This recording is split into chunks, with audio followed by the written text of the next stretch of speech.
kita iman dari Allah. Kemudian rahmat ini kita salurkan, kita ngajar, kira sedekah juga karena Allah. Punya kekuatan itu semua juga atas nama rahmat Allah. Sehingga itu membunuh keangkuhan, membunuh kepikiran, membunuh hal-hal yang jelek. Tapi dari awal kowe ngrasa dhuwit ku wae.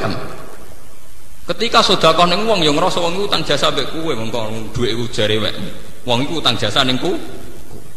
Lah nek kowe dhuwit 10.000 iso dadi pahlawan, kok pangeran sing di bumi ra dadi pahlawan utek temen udah kok endi. Kowe semper ta semper. Mulan bener Quran ana wong ra ikhlas diarani kaumun sing layak kilun, wong ra ndek akal. Wong ra ikhlas cara Quran wong ra duwe napa? Akal. Logikanya jelas. Kalau saya punya uang 1 juta tak kasihkan orang, saya merasa pahlawan. Bagaimana yang punya bumi nggak dianggap pahlawan? Wong kula iso liwat ngekekno fakir miskin liwat bumi ku wae pangeran. Engko aku di dhuwit kadol jagung sing gawe jagung ya pangeran. Misalnya aku mergo dadi visioner dibayar dadi profesional sing nekdir rahmat iku ya pengen. Lha saiki didik 1 juta tak kena fakir miskin iso udah-udah. Iku nek rasane semper wong. Makanya ikhlas itu logika tertinggi. Saya itu pernah seminar di Jogja ditakoki, kenapa Pak umat Islam menyarankan ikhlas? Jawaban gue enak. Ikhlas adalah logika tertinggi seorang manusia. Karena dengan ikhlas artinya kita berpikir objektif. Jika Anda punya uang 1 juta, kamu kasihkan fakir miskin, dan kamu merasa itu uangmu, itu namanya tidak rasional. Bagaimana Anda merasa itu uang kamu? Karena yang kerja saya, kamu pakai apa kerja? Pakai tangan kakimu, itu yang bikin juga Allah. Semua itu ciptaannya Allah. Kamu bisa melakukan itu juga ciptaannya Allah. Bagaimana mungkin kamu merasa kalau uang itu milik? Makanya sama-sama ngaji Quran, nak wong alim yang kastanya tinggi, tentu dia akan baca walillahi mulkus samawati wal ardh. Semua ini milik Tuhan. Ya akhirnya bisa melakukan innama nutimukum liwajhillahi la nuridu minkum jazaa'aw wala syukur. Aku ngekei mangan kowe iku ikhlas, ya ora kepengin mbok wales, ya ora kepengin kata matur nuwun. La nuridu minkum jazaa'aw wala syukur. Karena logika ikhlas itu paling gampang. Kula nu mboten nyesal misalnya sampeyan dadi kiai bubar ana sing seneng, kula mboten nyesal. Semua amal yang saya ikhlaskan itu pasti abadi di depan Allah. Meskipun mungkin cara lahir ada genjang-genjing di kehidupan ini. Misalnya rasanya dadi kiai kadang yang naik turun gelombang. Nah kula mboten ate kepikir. Wong kanca-kanca kula sering konsultasi mbek kula. Gus sampe dadi kiai kok pede. Ngamal apik jera pede jawaban kula. Lah nek sampean misale Gus, jenengan ditebir jatuh ora ono sing seneng kowe. Ora ono jatuh, nak ra ikhlas ku jatuh. Angger cek ikhlas ora jatuh. Lah saiki aku di pengaruh ya mulai ibadahku ngaji. Sampeyan nak pengaruh bubar ibadahku wiridan dhewean gampang kok repot. Ibadah yang kedua ya infak pas melarat ya sabar to pancen ibadah yang melarat apa meneh. Pas dadi kiai ibadah mulang, setelah dadi kiai wiridan kok repot. Artinya kalau semuanya berdasar ikhlas itu pasti nyaman, pasti napa? Tapi kalau dari awal berdasar hadzun nafsi, hak-hak kita itu akan rusak semua. Paham ya kula baleni ya. Jadi carane ikhlas itu dimulai cara berpikir yang benar, termasuk untuk menghindari sifat kikir. Kata Nabi Muhammad, sah aku kepengen sarapan mbek daging mau. Ya Rasulullah sayang daging niku mun telas. Lho kena apa entek? Kula sukakno tiyang niku. Aisyah sing mbok kekno iku sing ijek.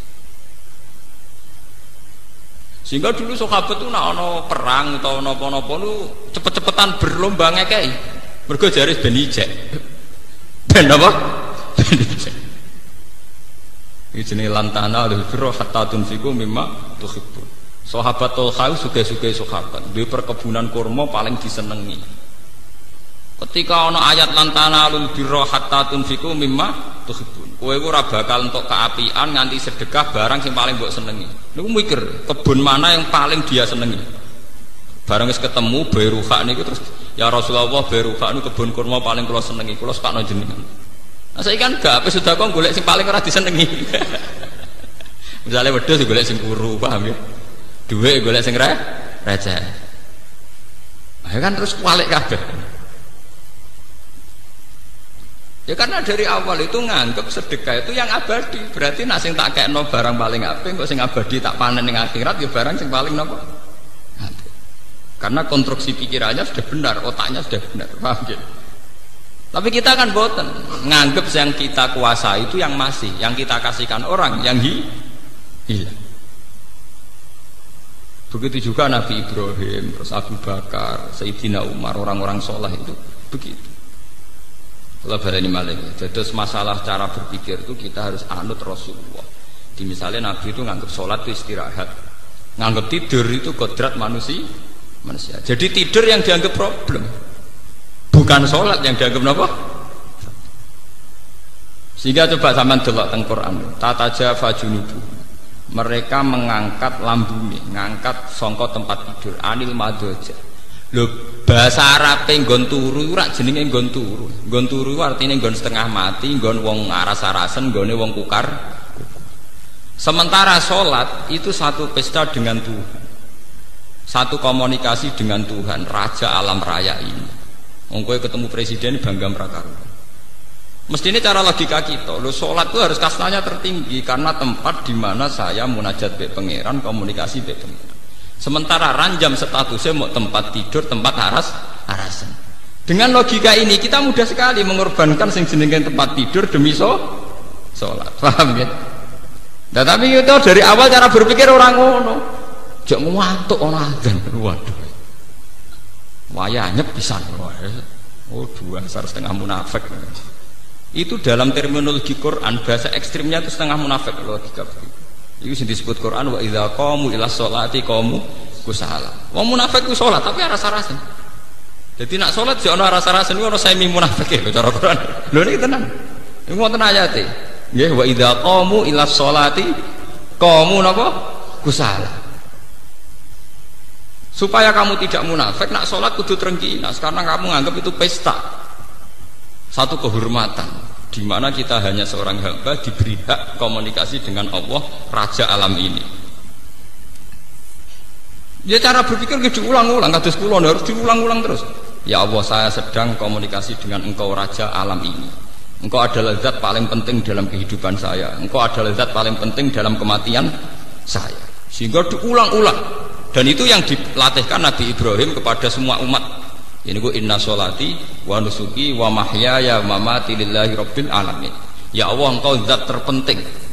Karena Engkau zat terpenting, sholat saya demi Engkau, hidup mati saya juga di tangan Engkau. Wa bidzalika umirtu wa ana minal muslimin. Dengan logika ini, dengan tauhid ini, nak urip kula terserah jenengan, mati kula terserah jenengan. Kula pun nyerah total, aslamtu li rabbil alamin. Kula nyerah ten jenengan. Atau sebagian redaksi wa ana awalul muslimin. Ya, tapi tenggene umat Nabi tentu dirubah wa ana minal muslimin. Jadi terus total penyerahan dirinya pada Allah itu total. Dan ini rasional. Menyerahkan diri pada zat agung, zat paling penting. Luwih ra rasional meneh nasib mbok serahno ning tempat di utang akeh masalah akeh sembuh pokoke penting turu sik. Kowe turu artine rak nyerah.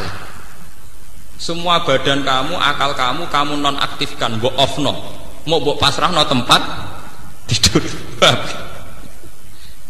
Lho ngono kok ngaku pinter, paham iki apa? Paham ya? Ya kok ngaku soleh, kok mentolo, teke keliru, kok ngaku soleh, ngaku lewat ngaji niki sampean akan tahu kenapa tidur dianggap problem, sholat dianggap pesta. Lah kematian juga begitu. Kowe nak ndelok mati, wak wedi. Wong Indonesia melarat lah mati wedi. Oh, sak urip-uripe ora tau duwe dhuwit, urip disia-sia tangga, nak jenenge mati tetep napa? Wedi. Coba kalau logika kematian kita rubah. Kados sing diajarkan Jalaluddin Ar-Rumi. Alhamdulillah teng Indonesia nak tiang-tiang kuno itu melok Jalaluddin Rumi, meskipun ora asal usule tapi melok-melok. Meskipun akhirnya dipakai teroris. Jalaluddin Rumi itu seorang sufi zuhud. Beliau terkenal sekali, tiang Khurasan.